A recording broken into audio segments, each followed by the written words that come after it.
Halo, apa kabar? Assalamualaikum warahmatullahi wabarakatuh. Semoga Anda dalam keadaan sehat.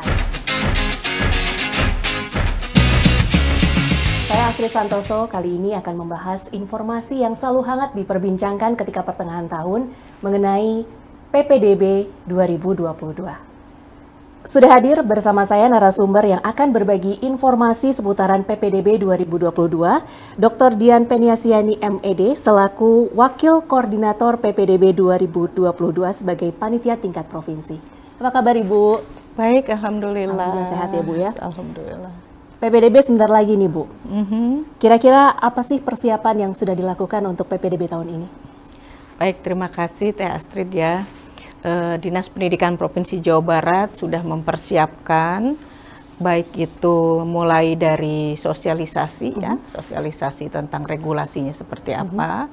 Kemudian sudah memasuki tahap pembagian akun ya, karena pendaftarannya itu bisa melalui daring atau online, bisa juga melalui luring ya, offline langsung ke sekolah yang dituju. Jadi untuk kepentingan pendaftaran daring sudah dilakukan pembagian akun yang dititipkan ke sekolah-sekolah asal ya, baik SMP maupun madrasah sanawiyah. Kemudian dan tentunya kalau menurut timeline kita PPDB itu sudah seyogianya sudah terbagikan kepada para siswa. Kemudian tahapan persiapan ini juga para siswa diperbolehkan atau malah dianjurkan ya untuk mulai mengupload dokumen-dokumen yang memang menjadi persyaratannya. Itu diantaranya. Kemudian dalam persiapan ini juga sekolah-sekolah di jenjang menengah baik SMA, SMK maupun SLB sudah melaporkan daya tampungnya untuk penerimaan peserta didik baru tahun 2022. Itu yang sudah kita siapkan. Perihal PPDB tahun ini apa perbedaannya Ibu dengan tahun 2021? Ya. Baik, secara umum tidak banyak berbeda ya. Regulasinya juga masih peraturan menteri dari tahun kemarin tidak ada perubahan sama ya. Kemudian kita di provinsi melakukan perubahan-perubahan tetapi tidak banyak ya. Perubahan juga ditujukan untuk penyempurnaan atau perbaikan ya dari hasil evaluasi PPDB tahun lalu. Juga hasil masukan dari uji publik baik internal maupun eksternal ya. Nah, perubahannya dalam hal kuota tidak ada perubahan. Yang ada perubahan yang pertama adalah untuk pendaftaran afirmasi jalur bagi keluarga ekonomi tidak mampu. Jadi tahun ini didaftarkan secara kolektif oleh sekolah asal ya. Oleh sekolah asal. Bisa langsung didaftarkan secara online oleh sekolah asal bagi siswa dari keluarga ekonomi tidak mampu ini. Bisa juga datanya dari sekolah asal itu diberikan ke cabang dinas di wilayah masing-masing. Itu perbedaan pertama tahun ini ya. Yang kedua, perbedaan yang kedua adalah jalur prestasi nilai rapot di SMA. Dasar seleksinya itu mengalami perubahan ya. Kalau tahun lalu kita menggunakan rumus kalibrasi ranking, ya, tetapi karena ranking itu di SMP maupun MTS sudah tidak digunakan, ya juga hasil evaluasi PPDB tahun lalu ada kendala ya, nah, maka tahun ini jalur prestasi nilai rapot di SMA hanya menggunakan nilai rata-rata rapot semester 1 sampai semester 5, dari semua mata pelajaran ya, dari aspek pengetahuannya saja, lalu nanti dijumlahkan, baru itu yang akan diperingkat dalam seleksi. Jadi nilai akhir dari itu semuanya jadikan peringkat? Iya, betul. Perubahan yang ketiga adalah terkait dengan SMK ya. Di SMK ada jalur persiapan kelas industri. Tahun lalu juga ada, tetapi sistem seleksinya berubah ya. Kalau tahun lalu itu menggunakan persyaratan ada nilai minimal 80 ya harus dipenuhi pada mata pelajaran tertentu. Sekarang ini menggunakan sistem seleksinya berbeda ya. Jadi dilihat dari 5 mata pelajaran utama. Ada matematik, bahasa Indonesia, bahasa Inggris, IPA, IPS ya. Selama 5 semester ini 5 mata pelajaran ini dirata-ratakan. Kemudian dikali bobot, ada pembobotan ya. Setelah dikali bobot, semua 5 mata pelajaran ini baru ditotalkan. Itu perubahan di SMK. Oke. Ya. Kurang lebih yang garis besarnya itu ya perubahan utamanya. Untuk gitu. SLB sendiri bagaimana, Bu? Untuk SLB tidak ada perubahan. Jadi masih sama seperti tahun lalu, jadi bisa mendaftar langsung ke sekolah SLB yang diinginkan, gitu ya. Sesuai dengan jenis kebutuhan khusus Betul. calon peserta ya? Iya, betul. Baik. Perihal kuota, Ibu, ini bagaimana untuk kuota baik SMA, SMK maupun SLB untuk PPDB 2022? Iya, baik, terima kasih. Kuota itu sebenarnya tidak ada perubahan dari tahun lalu ya, baik SMA maupun SMK dan SLB ya. Jadi untuk SMA itu untuk jalur zonasi 50%. Ya. Kemudian jalur perpindahan tugas orang tua atau wali atau anak guru itu 5%. Kemudian afirmasi 20%. Ya, afirmasi ini untuk keluarga ekonomi tidak mampu, untuk anak berkebutuhan khusus dan untuk kondisi tertentu ya. 20%. Kemudian untuk prestasi 25%. Itu di SMA ya. Untuk di SMK hampir sama sebetulnya ya, jadi afirmasi 20%, kemudian perpindahan tugas orang tua 5%, di SMK lalu ada jalur prioritas terdekat 10%, kemudian jalur prestasi nilai rapot 60 ya, kemudian prestasi kejuaraannya 5%. Nah, di 60% jalur prestasi nilai rapot di SMK dibagi dua lagi, ada jalur persiapan kelas industri 35% dan 25%-nya untuk jalur nilai rapot umum ya. Untuk di SLB tidak dikaitkan dengan zonasi, tidak ada jalur ya. Jadi itu dilihat dari untuk jumlah siswa per rombelnya saja sesuai dengan aturan untuk SLB ya. Persiapan kelas industri, Bu, yang tadi hampir 35% sendiri, itu apa ya, Bu? Ya, jadi persiapan kelas industri ini satu jalur yang diperuntukkan ketika nanti SMK-nya ada kerjasama dengan dunia usaha, dunia industri, gitu ya. Dipersiapkan siswanya tentu berdasarkan seleksi tertentu, ya. Ada di sana persyaratannya dilihat dari 5 mata pelajaran dari siswa itu, ya, selama 5 semester. Itu meliputi bahasa Indonesia, bahasa Inggris, matematik, kemudian IPA IPS. Itu nanti dirata-ratakan selama 5 semester, lalu dikali bobot. Ada bobotnya ya. Bobotnya itu tergantung nanti bidang keahliannya atau program keahliannya apa. Nanti ada tabelnya ya. Nah, setelah 5 mata pelajaran ini rata-rata 5 semesternya dikali bobot lalu ditotalkan, itu yang menjadi dasar untuk seleksi di jalur persiapan kelas industri. Iya. Jadi kalau untuk SLB apakah ada perubahan? Kalau SLB tidak ada perubahan seleksinya, yang penting ada hasil diagnosa dari psikolog ya, yang menyatakan kebutuhan khususnya jenisnya apa. Baru nanti di sekolah itu di SLB-nya akan diseleksi ya persyaratannya tersebut, kemudian kuotanya ditetapkan gitu. Tidak ada tes ataupun apapun ya, hanya melihat nanti hasil dari psikolog saja, jenis kebutuhan khususnya. Untuk persyaratan PPDB 2022, Bu, ini untuk masing-masing baik SMA, SMK maupun SLB, bagaimana informasinya? Ya. Persyaratan itu kalau kita kelompokkan ada 2 ya, yang satu persyaratan umum, artinya ini yang mau daftar kemanapun persyaratan harus dipenuhi ya. Yang pertama adalah tentu saja jika sudah memiliki ijazah ya, itu dapat disiapkan ijazahnya. Atau kalau belum ada ijazah, surat keterangan lulus. Atau belum juga ya, karena SMP misalnya belum waktunya, belum pengumuman kelulusan, maka sementara dapat disertakan kartu peserta ujian sekolah ya, atau surat keterangan sudah mengikuti ujian sekolah. Kemudian yang kedua, kartu keluarga. Nah, ini kartu keluarga ini perlu disiapkan sedemikian rupa ya, harus dicek apakah kartu keluarganya sudah sinkron belum dengan data di pusat. Nah, itu kan masyarakat jarang mengetahui ya. Itu harus dicek dulu apakah kartu keluarganya sudah sinkron. Caranya bisa ke Disdukcapil setempat, bisa ke operator Disdukcapil yang ada di kelurahan ya. Atau ada di website itu untuk sinkronisasi kartu keluarga ya. Nama websitenya itu adalah Sidatuk Capil Provinsi ya, Jabar Sidatuk ya. Provinsi. Ya, sidatukcapil.jabarprof.go.id gitu ya. Kemudian setelah kartu keluarga, kartu tanda penduduk sudah pasti ya.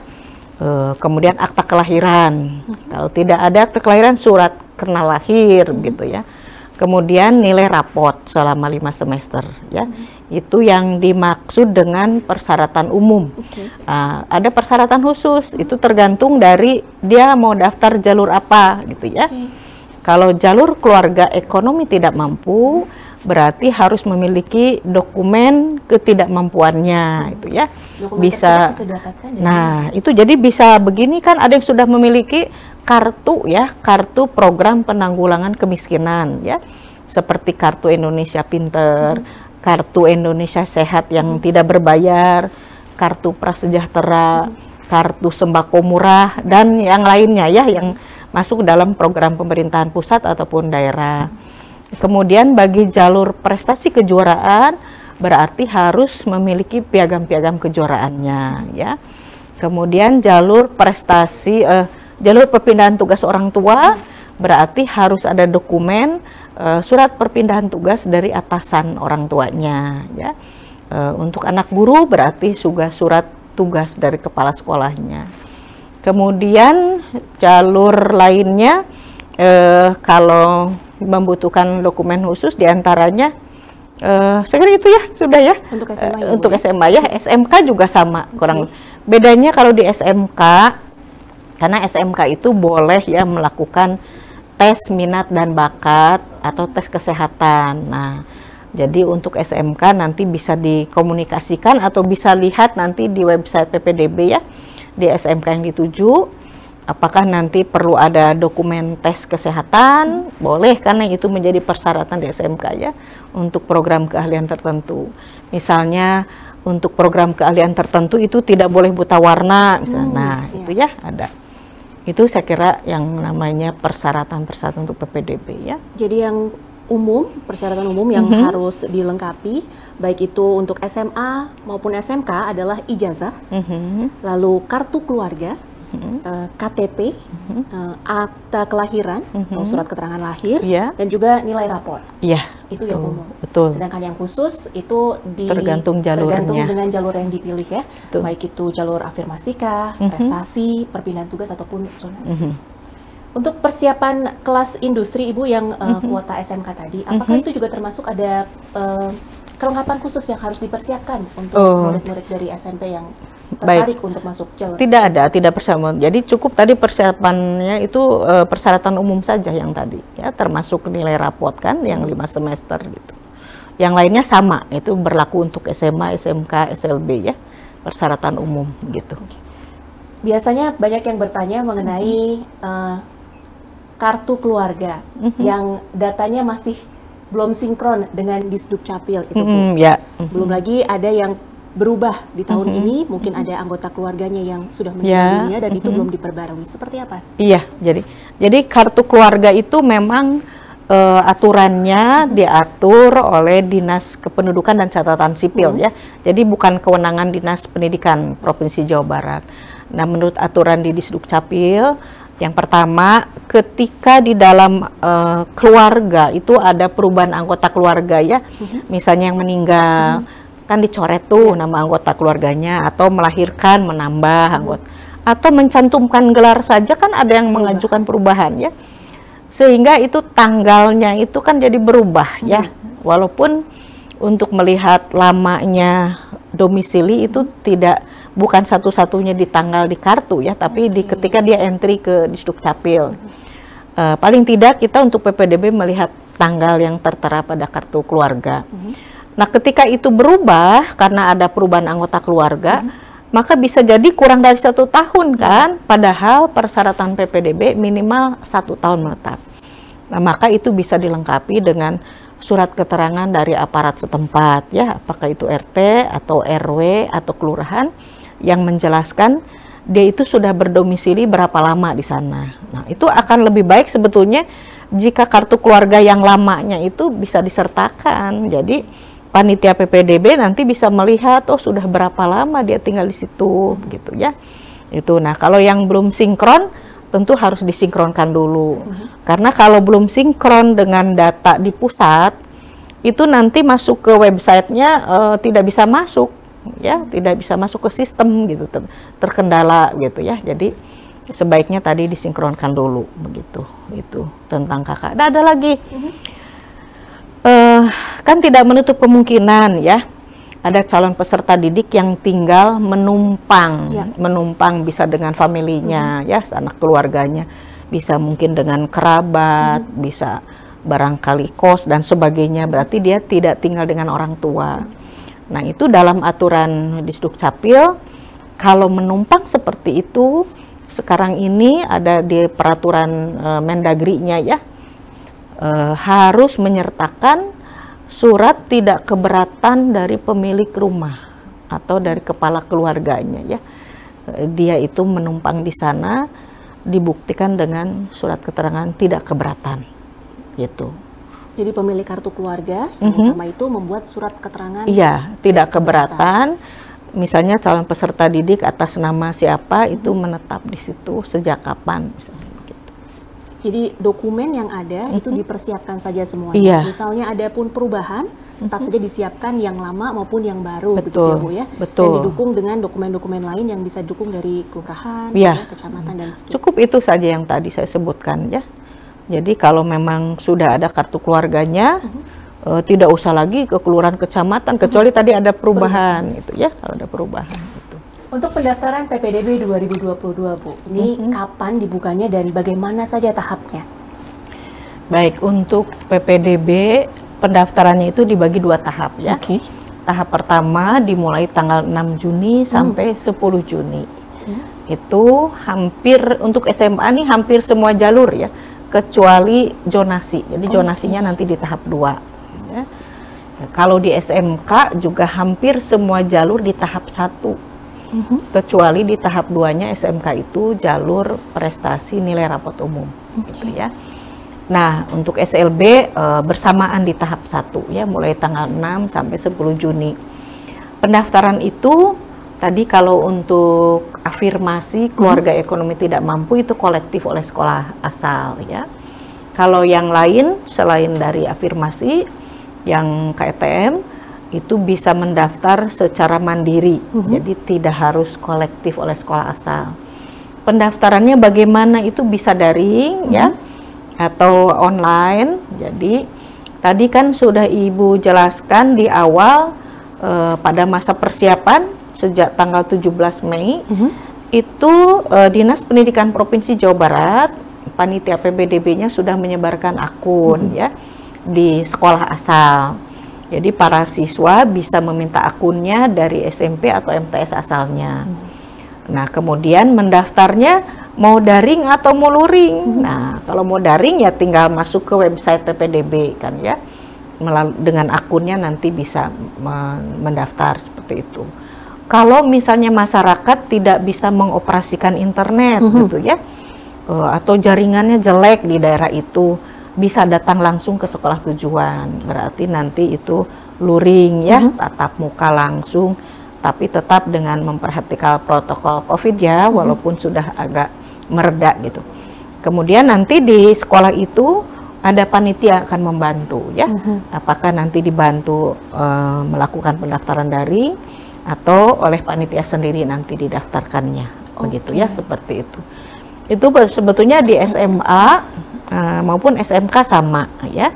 Kalau SLB bisa online langsung ke website SLB-nya, karena SLB umumnya sudah memiliki website juga, atau bisa datang langsung ke sekolah yang ditujunya, begitu ya.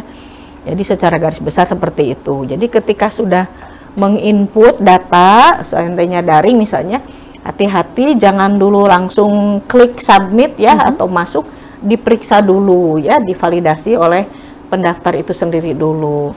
Baru setelah itu masuk ke sistem, akan diverifikasi oleh panitia sekolah ya, dengan membandingkan data yang diinput dengan hasil scan. Kan itu ada dokumen-dokumen yang di scan lalu diupload ya, untuk verifikasinya nih nanti cocok nggak nih data yang diinput, misalnya nilai rapot dengan rapot aslinya yang di-scan gitu ya. Kalau misalnya ada kesalahan input data, nanti oleh panitia dihubungi ya. Atau kalau orang tuanya yang menyadari, aduh ada kesalahan input, ya segera ke panitia sekolah yang dituju gitu ya.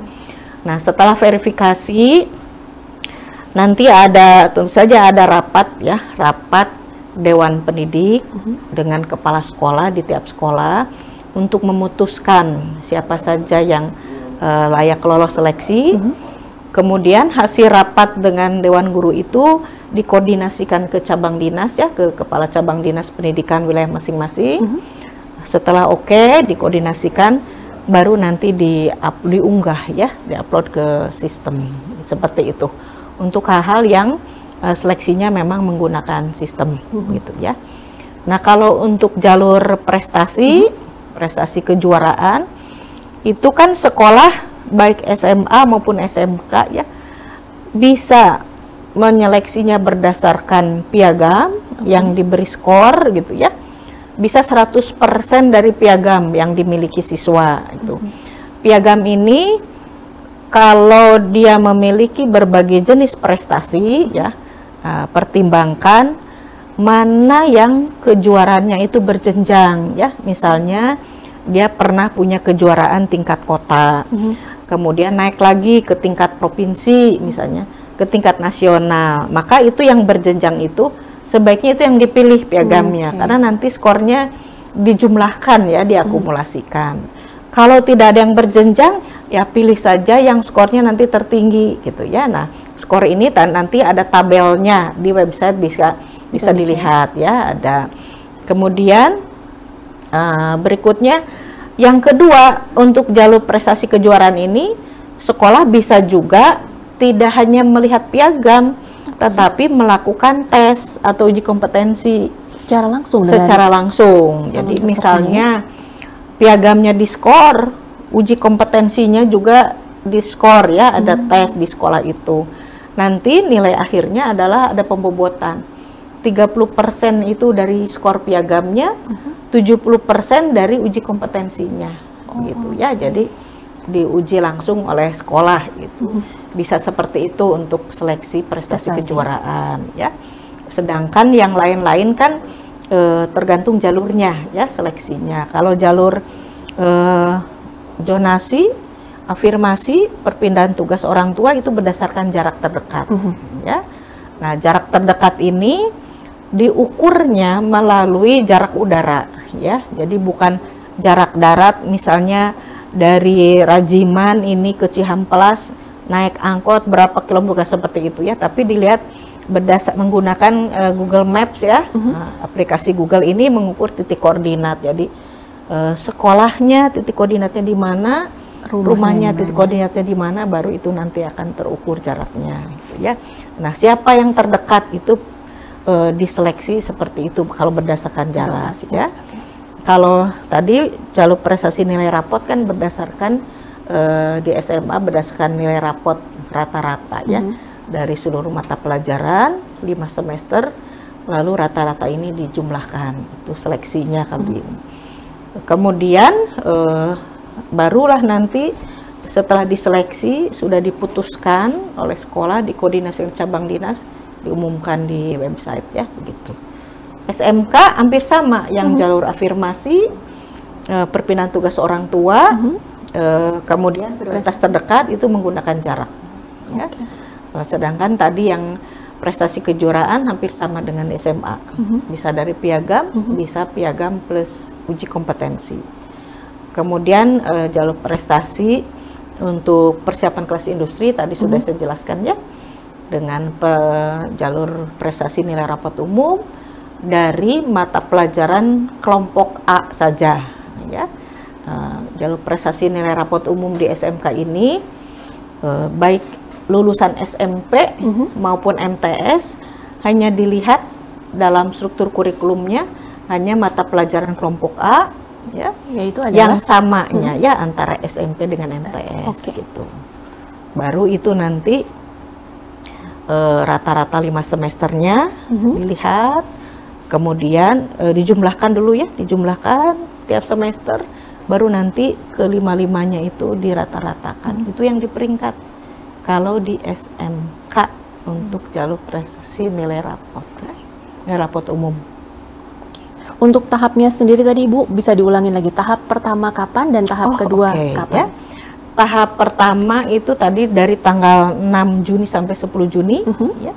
Tahap kedua itu ya untuk itu jalur hampir semua di SMA ya. Baik. Jalur afirmasi, perpindahan, prestasi kejuaraan, prestasi nilai rapot ya.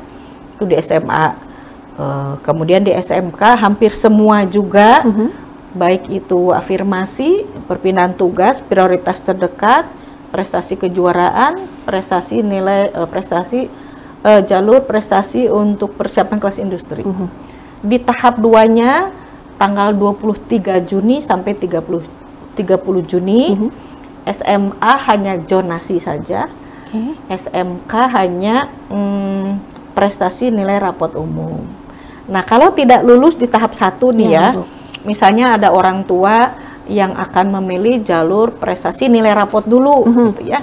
Prestasi nilai rapot itu bisa dari dalam zonasi, kalau di SMA bisa dari luar zonasi ya. Tidak lulus nih di tahap 1, bisa daftar lagi nanti di tahap 2, begitu ya. Nah, demikian pula misalnya di tahap 1 saya memilih SMA, nggak lulus, tapi tahap 2-nya mau ke SMK itu boleh. Oh, itu boleh, boleh ya, atau sebaliknya. Tahap 1 kejuruan dulu, tidak lolos, minta tahap 2-nya SMA itu juga boleh, gitu ya. Nah, kalau di jalur afirmasi untuk keluarga ekonomi tidak mampu, ini yang baru juga ya. Boleh, dia kan boleh memilih 2 SMA negeri, 1 swasta. Misalnya dia kan diseleksi berdasarkan jarak ya. Di sekolah ke-1 tidak lolos, dilimpahkan ke sekolah kedua, dilimpahkan ketiga. Nah, yang baru itu nanti kalau tidak lolos di ketiganya, nanti ada rapat koordinasi. Kepala cabang dinas berkoordinasi dengan para kepala sekolah, baik SMA negeri maupun swasta. Nah, nanti yang belum lolos itu disalurkan, sehingga tidak ada istilah ini warga tidak mampu belum dapat sekolah. Nah, tidak bisa seperti itu ya. Ada penyaluran. Itu yang terbaru juga tahun ini. Jadi tahap pertama itu pada tanggal 6 hingga 10 Juni, lalu tahap keduanya pada tanggal 23 hingga 30 Juni. Ini tahap pertama sendiri itu pengumumannya kapan, Bu? Pengumuman tahap pertama itu tanggal 20 Juni. Ya, tahap kedua tanggal 12 Juli. Jadi punya waktu 3 hari ya untuk kalau misalnya ternyata di tahap pertama tidak lolos untuk bersiap mendaftar di tahap yang kedua. Ya. Dan daftar ulang jangan lupa itu ya. Kalau seandainya tahap 1 lolos nih, tapi tidak diambil, nah itu daftar ulang kan harusnya daftar ulang. Kalau tidak diambil, dia harus mengundurkan diri dulu dari sekolah yang menerima. Karena kalau tidak mengundurkan diri, lalu dia daftar di tahap 2, nggak bisa masuk karena nanti diblok oleh sistem ya. Dia kan sudah diterima di tahap pertama. Ya harus mengundurkan diri dulu kalau dia tidak diambil. Gitu, ya. Jadi tahap pertama itu tanggal 20 Juni pengumumannya. Jadi wajib untuk cek di website untuk bisa tahu apakah lolos di tahap pertama. Lalu jika tidak lolos di tahap pertama, bisa untuk mendaftar di tahap kedua pada tanggal 23 hingga 30 Juni. Gitu ya Bu ya? Baik Ibu, ada lagi informasi yang ingin dilengkapi untuk PPDB 2022 ini? Oh iya, baik ya. Kita tahu bahwa yang akan memasuki jenjang pendidikan menengah ya, baik SMA, SMK, itu ada yang lulusan dari paket B ya, atau pendidikan kesetaraan gitu ya. Untuk paket B ini memang di dalam regulasinya, peraturan menterinya bisa diterima tidak harus bersamaan dengan kelas 10 masuknya ya. Nah, kenapa tidak bersamaan? Karena harus melampaui dulu yang namanya tes kelayakan. Nah, tes kelayakan ini dilakukan oleh sekolah yang dituju gitu ya. Kenapa harus ada tes kelayakan? Nah, yang paket B ini, yang lulusan paket B bisa jadi raportnya kan tidak utuh 6 semester seperti di sekolah umum ya. Jadi boleh dilakukan tes kelayakan dulu. Kalau sudah punya ijazah paket B tinggal daftar ke sekolah yang dituju, nanti ada tes kelayakan baru nanti diseleksi oleh sekolah. Dan yang kedua adalah yang menggunakan sistem kredit semester, ya, lulusan SMP ataupun MTS. Nah, sekolah-sekolah yang menggunakan sistem kredit semester itu beragam tipe kurikulumnya, ya. Ada yang menggunakan paling sedikit itu ada yang 4 semester, ada yang paling banyak 8 semester, gitu ya. Nah, kalau yang 4 semester kan ini boleh dikatakan anak ini cepat ya, memiliki kemampuan berpikir yang lebih cepat dibandingkan yang rata-rata. Nah, bagaimana PPDB-nya? Yang pertama, kalau dia memiliki hasil tes dari psikolog bahwa dia itu masuk dalam kategori cerdas istimewa, bakat istimewa, berarti ada surat dokumen dari psikolognya, itu bisa masuk ke jalur anak berkebutuhan khusus, kuotanya juga gitu ya. Kalau tidak memiliki hasil diagnosa dari psikolog yang menyatakan dia itu cerdas istimewa, bakat istimewa, maka itu bisa dilakukan seleksinya oleh sekolah yang dituju secara otonom. Jadi sekolah bisa melakukan tes khusus ya, sehingga nanti kuotanya juga terpisah masuk dalam jalur kuota jalur prestasi nilai rapor gitu ya. Itu yang menggunakan SKS. Itu ya. Dan yang terakhir tentu untuk lebih detail, karena ada PPDB yang memang diatur oleh sistem ya, dikoordinir oleh Dinas Pendidikan Provinsi. Ada juga kan yang seleksinya dilakukan oleh sekolah ya, seperti tadi jalur prestasi kejuaraan ya. Kemudian jalur perpindahan tugas orang tua atau jalur untuk anak pendidik ya, atau tenaga pendidikan, itu bagaimana sih di sekolah A misalnya atau sekolah B itu kan bisa berbeda.